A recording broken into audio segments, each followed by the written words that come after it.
kızlar menen. Sizler üçün tumarım degenlerdi tartolamakçımın kabul alıp koyuңuzдар. Kabul alıp koyuңuz. Жаңы жыл жакшылыктардын жылы болсун. Молчулуктун, токчулуктун, ден соолуктун жылы болсун деп сиздер үчүн тумарым деген ырды тартууламакчымын. Келе жаткан 2026-жылкы жаңы менен өйсүн.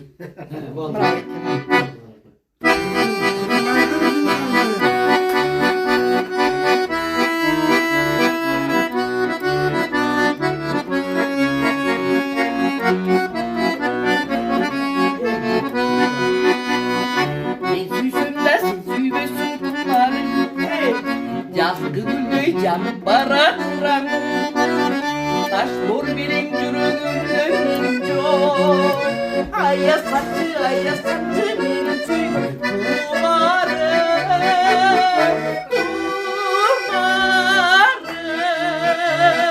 Хай тумарым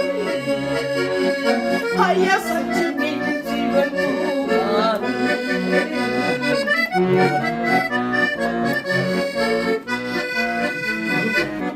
Yüreğimden kayıp çıkan mahabat Döngümde ayrığa bacaratan Senin çıkım senin nazik dilesin Yüreğimde kumar olup kadalar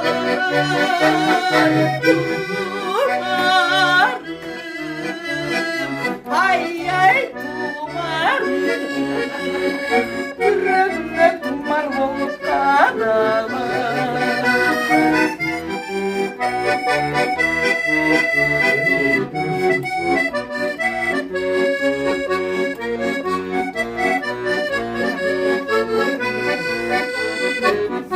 Yüzünden süybeymen kumar Yazgı canı baratıram Taş bol bilen yüreğim yok Ayasancı beni sürüyorlar Tumarım